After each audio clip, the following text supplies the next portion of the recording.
Bonjour à tous et bienvenue dans cette nouvelle vidéo sur ma chaîne YouTube. On se retrouve aujourd'hui avec une vidéo spéciale Preacher. Preacher, la série, c'est terminé cette semaine. On a terminé. Ça y est, plus aucun épisode de Preacher ne sera diffusé à la télévision.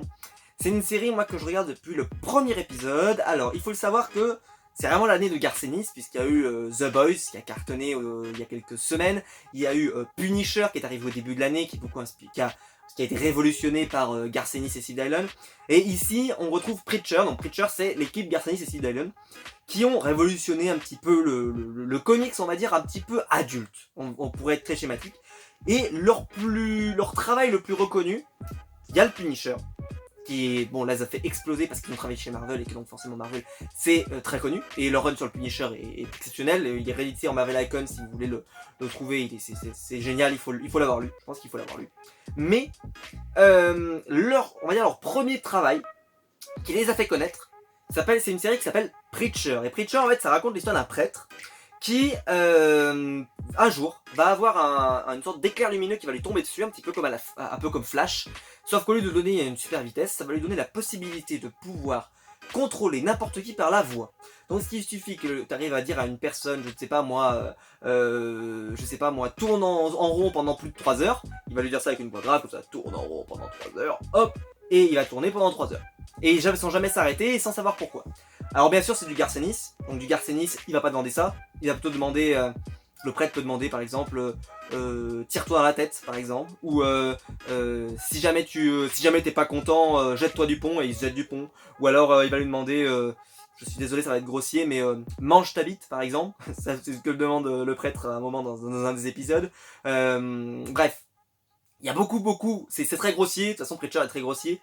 Et on est là pour faire la review. Alors c'est une review qui sera sans spoil tout au début et après on passera à une partie spoil. Donc je vous préviendrai. C'est juste d'abord pour vous faire un point sur est-ce que ça vaut le coup de regarder la série Preacher. Parce qu'en fait quand je vous raconte ça, je sais pas si ça vous donne envie. C'est-à-dire un mec qui a des pouvoirs et qui peut contrôler des gens. Est-ce que ça vous donne envie? Mais en réalité, comment je pourrais vous dire ça? L'intrigue de la série ne repose pas là-dessus mais repose sur la quête pour trouver Dieu. Et résumer Preacher, c'est infaisable. J'ai essayé, c'est pour la deuxième fois que je tourne la vidéo, et c'est impossible de résumer Preacher, parce que en fait Preacher c'est un délire. C'est un délire de Garcenis qui décide de partir en live total, de raconter des histoires qui ont un sens, mais qui sont en fait surtout dans une ambiance de délire, malsain, un peu en même temps drôle et comique, avec par exemple, tu te dis dans cet univers où t'as un prêtre, t'as une femme qui est une sorte de cambrioleuse professionnelle, qui travaille avec le prêtre à l'origine, vous avez un vampire, je sais pas pourquoi il y a un vampire, vous avez un vampire, vous avez une société secrète qui vise à créer l'apocalypse par exemple. Comment tous ces éléments-là peuvent cohabiter dans le même univers et que ça reste cohérent? Eh ben, c'est pas cohérent, mais ça marche quand même. Je sais pas si c'est clair ce que je vous raconte. C'est-à-dire que c'est une série qui, je l'ai regardée. Je peux pas vous dire que c'est la meilleure série de tous les temps parce que ça serait vous mentir. Je peux pas vous dire que c'est une mauvaise série parce que ça serait vous mentir, parce que j'ai passé beaucoup de bons moments devant cette série, en particulier sur certains épisodes que j'ai trouvé vraiment cool. Mais c'est vraiment un délire Garcenis.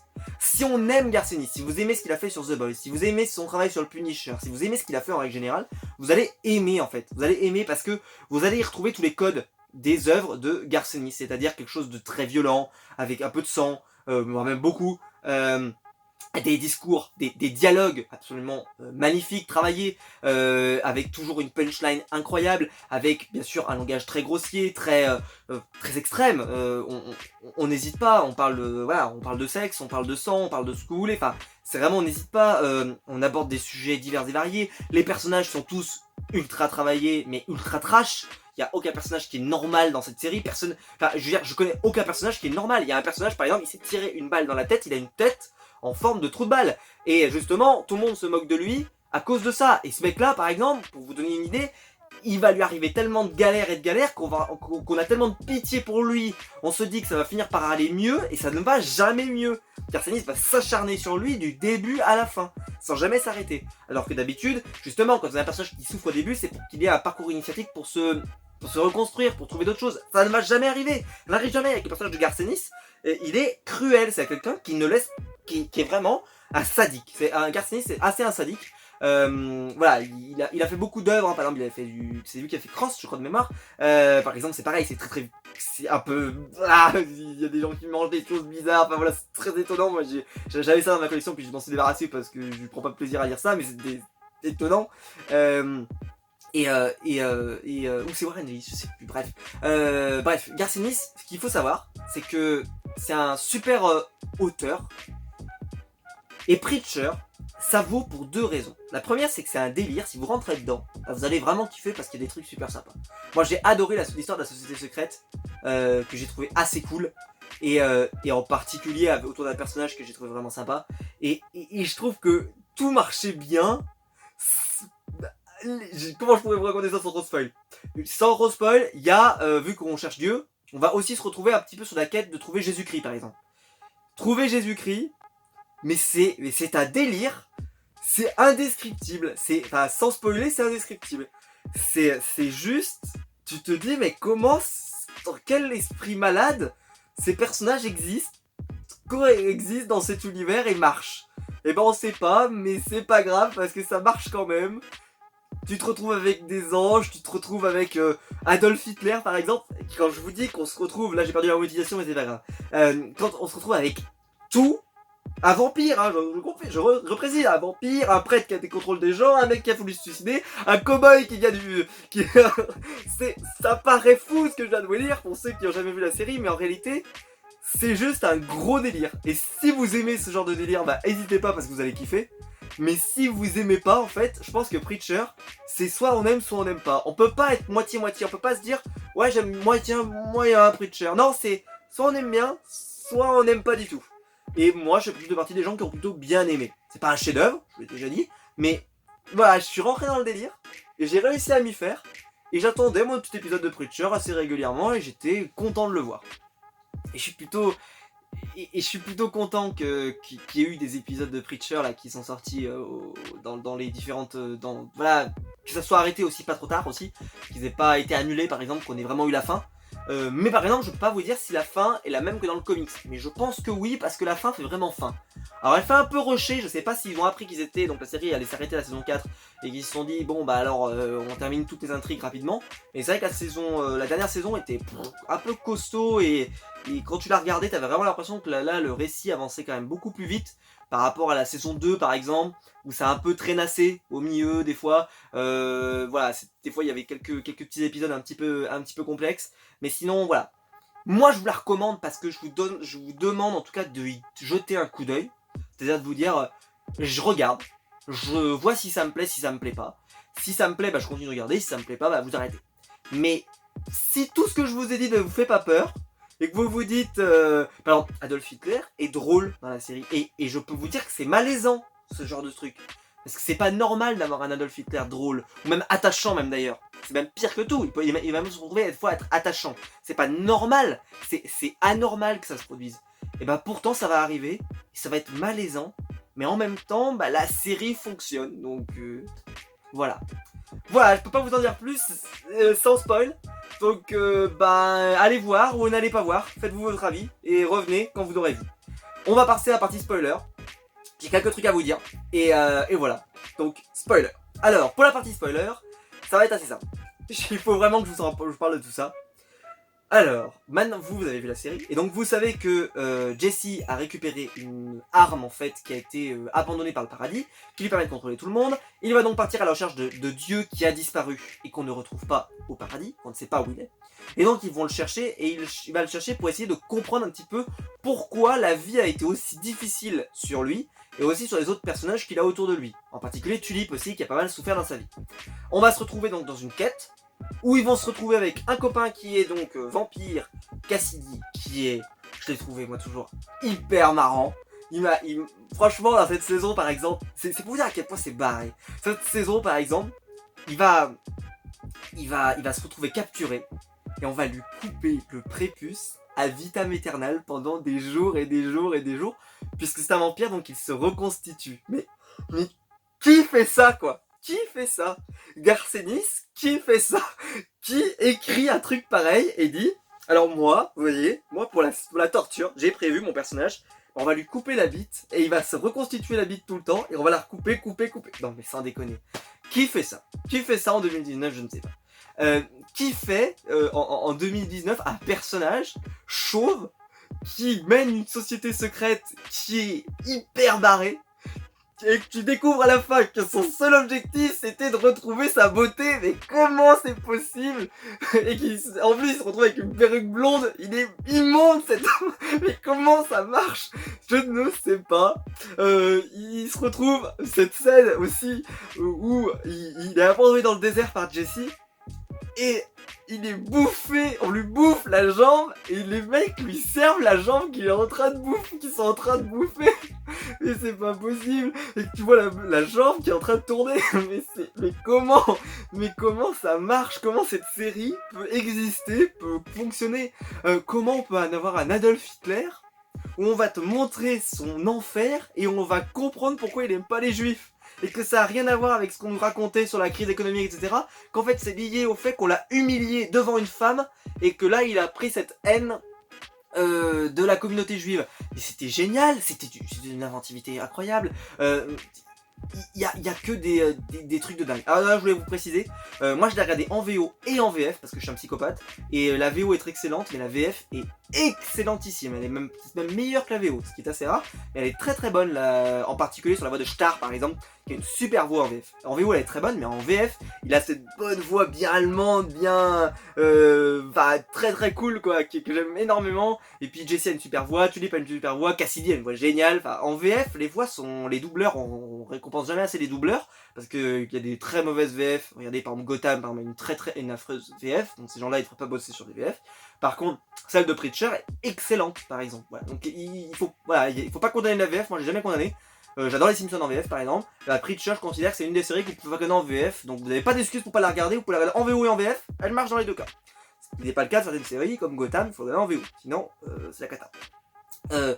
J'ai adoré cette fin, mais en même temps par exemple Dieu, mais à la fin, il est devenu assez ridicule, il monte sur des motos en biker, il sort avec des prostituées, mais comment c'est possible que ça marche ce truc là? C'est pas possible. Qu'est-ce que ça blasphème? Qu'est-ce que ça blasphème? Enfin, attention, hein, religion, mais qu'est-ce que ça blasphème? C'est incroyable. J'avais jamais vu ça. Parce que la religion c'est assez compliqué, hein. Aux États-Unis, on le sait, ils ont un rapport assez particulier. Il y avait eu par exemple un comics qui avait voulu raconter des trucs sur Jésus, je sais pas quoi. Ça avait fait polémique un petit peu. Et bah là aussi, je crois que ça s'appelait A New Hope, je crois, le comics, un truc comme ça. Bah là, je me dis, mais à l'époque, ça n'a pas déclenché des foudres. Parce que quand tu vois par exemple Jésus-Christ, les descendants de Jésus, qui sont des attardés mentaux, waouh, et qui doivent faire danser sur une salle de spectacle, je sais, ça paraît fou, mais c'est paraît fou, et que l'objectif c'est que si jamais ils dansent c'est l'apocalypse, mais comment ça marche? Mais comment c'est cohérent cette histoire? Que t'as Jessie qui tombe d'un avion, qui va au paradis, qui peut revenir à la vie, je sais pas, Ars the Face qui est énorme, qui va se retrouver dans son enfer. Et alors cet épisode, mais c'est un des meilleurs épisodes que j'ai jamais vu de ma vie, où t'as Ars the Face qui voit en fait tous les jours, c'est un ami là à qui il avait révélé le truc, se suicider tous les jours, et 150 fois par jour. C'est ça son enfer. Mais quelle horreur! Mais quelle horreur! Alors encore celui d'Hitler, j'ai envie de dire, bon ça le met en colère, mais je trouve que c'est pas aussi affreux que les autres. Lui c'est vraiment affreux quoi, peu importe ce qu'il lui dit, elle se suicide à chaque fois quoi. Et des fois t'as le prêtre qui arrive, des trucs... Et j'ai pas parlé de ça, mais la réalisation de la série, mais qu'est-ce qu'il y a de plans originaux, de trucs de découpage, par exemple du découpage en planche comics. Dans le dernier épisode, dans le tout dernier, il y a un moment par exemple vous avez vraiment du fond noir avec des morceaux de caméra où tu vois Tulip, tu vois Cassidy, tu vois Jessie, tu vois... Et en planche de comics quoi, enfin en case de comics, c'est incroyable. Il y a souvent des idées de réalisation comme ça, ou une musique, la musique de Preacher, elle est super travaillée. Le générique par exemple, sa façon d'apparaître comme ça, avec la façon dont vous avez les lettres qui sortent comme ça, et en même temps vous avez toujours l'action qui se passe derrière. Je vous ai pas parlé assez du cowboy, et le cowboy qui vient de l'enfer, où on suit pendant des épisodes un petit bout de sa vie, c'est-à-dire qu'à chaque fois on voit qu'il y a sa famille qui meurt, et puis ensuite il va chercher quelque chose, etc.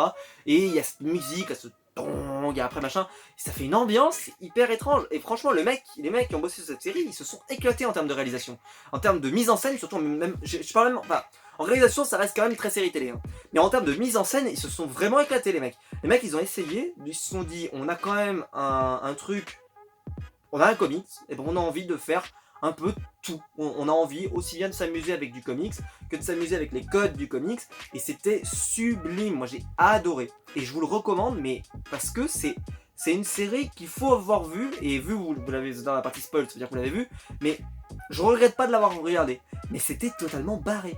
C'était totalement barré. Et la série, je pense, n'a pas marché. Je vous en avais parlé quand je vous avais fait ma collection de Funko Pop sur Preacher, où vous avez dit les pop de Preacher n'ont pas marché. Et pourtant, pour moi, c'était la bonne idée de les faire. Et ben, je pense que Preacher, en fait, c'est une série sur laquelle les gens sont passés à côté. Parce qu'il y avait trop de choses à regarder au moment où c'est sorti. Et qu'au final, les gens n'ont pas regardé plus que ça. Et pourtant, Preacher, elle n'a pas fait vraiment de faute.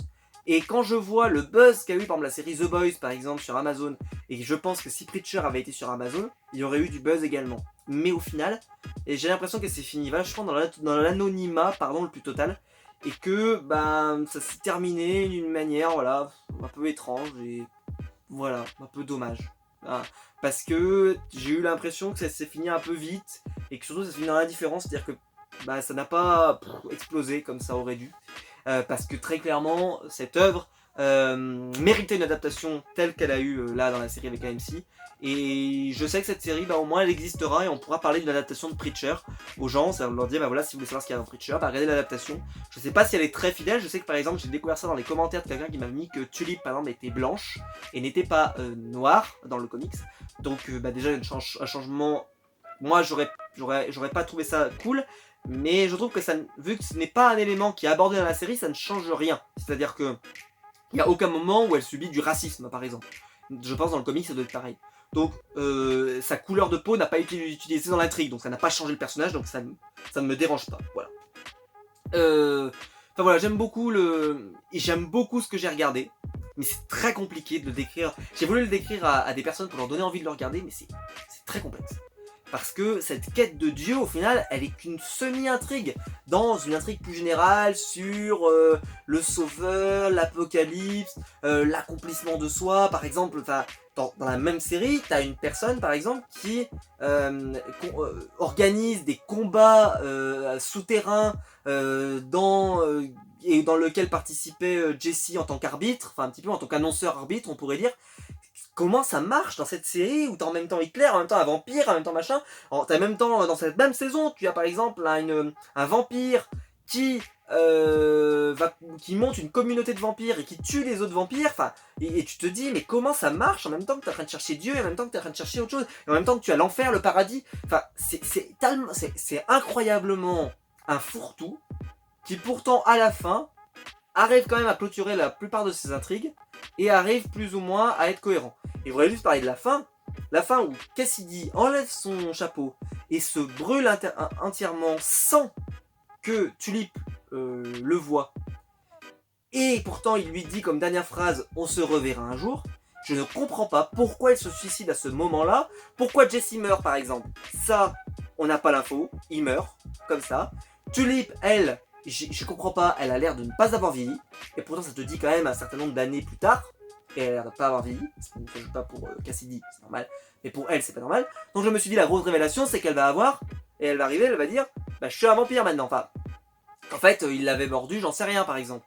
Mais pas du tout, ça n'a même pas été abordé. Et la série se termine là-dessus. Et elle se termine un peu brusquement quoi. Donc je sais pas si c'est parce qu'ils ont pas eu le temps de finir le comics et malheureusement je ne l'ai pas lu, donc si vous l'avez lu n'hésitez pas à me dire dans les commentaires si jamais la fin est cohérente ou pas. Parce que très clairement j'ai l'impression que ça s'est fini un peu... Voilà, il faut qu'on finisse. Hop, l'apocalypse, il faut que ça se termine. Le dieu, il faut qu'il l'ait trouvé, il faut qu'il résolve le problème, il faut que machin. Il faut que Star il récupère tout ça, Star machin et tout. Il se retrouve avec une perruque. Quel homme. Mais la scène avec la jambe, je m'en souviendrai toute ma vie. Quand il arrive comme ça, qu'il se met à chialer, qu'il fait c'est la première fois qu'on fait quelque chose si d'intéressé pour moi. Et puis là, il lève sa tête et il fait mais vous êtes en train de me bouffer. mais sa tête à ce moment-là, mais elle est géniale quoi. Comment un tel acteur, j'espère qu'il en retrouvera un rôle, parce que bah voilà, il faut le savoir que l'interprète de Jesse par exemple joue dans le Marvel Cinematic Universe puisqu'il joue le père de Tony Stark. Je pense qu'il le jouera plus puisque pour des raisons Y. Tulip, bon elle avait réussi à avoir un rôle dans The Warcraft par exemple avec Jesse d'ailleurs. Cassidy, je pense que c'est peut-être celui qui sera le plus dur à recaster parce que quand même il a un physique particulier, c'est pas forcément évident. Mais par contre, Star, il a un physique particulier, c'est vrai.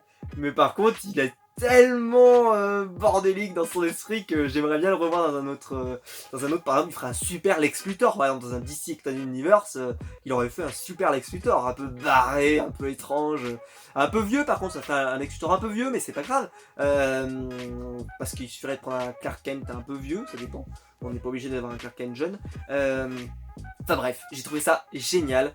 Donc bravo à AMC d'avoir osé quand même aller jusqu'au bout de Preacher parce que je pense que les audiences n'ont pas dû être terribles. Mais ils sont allés au bout, ils nous ont donné une fin, la série n'est pas annulée. Et voilà, merci d'avoir fait ça quand même pour les fans, d'être allé au bout parce que j'aurais été déçu de ne pas avoir la fin. Voilà.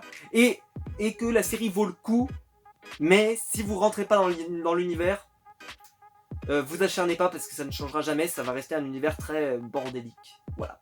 Mais j'ai adoré. Voilà, n'hésitez pas à me dire ce que vous avez pensé de la série dans les commentaires. N'hésitez pas à vous abonner aussi. N'hésitez pas à faire un lien YouTube dans la description, c'est pour soutenir la chaîne. Et donc n'hésitez pas, hein, hop, il est là, il est en bas. Il est juste ici, là, juste en dessous. Et puis bah, vous appuyez dessus, puis vous regardez une petite pub. En plus, les pubs ont changé maintenant. Vous n'êtes même plus obligé de regarder une pub de 20 secondes. Vous pouvez en regarder que de 10 secondes. Donc ça fait encore moins de raisons de ne pas y aller. Donc si vous voulez y aller, me soutenir dans l'aventure YouTube, bah, n'hésitez pas à y aller. Et quant à nous, on se retrouve très vite. N'hésitez pas à vous abonner. Je vais dire qu'on s'abonne. Alors on s'abonne, on like, on s'abonne. On partage. Partagez si vous connaissez Preacher, vous avez envie de le faire découvrir aux gens et que vous avez envie de leur dire, bah, je vais t'expliquer pourquoi, bah, je vais te montrer un YouTuber qui t'explique pourquoi il faut le regarder en même temps, il sait pas trop pourquoi. Voilà. Quant à nous, on se retrouve très vite pour une prochaine vidéo sur ma chaîne YouTube. Ciao.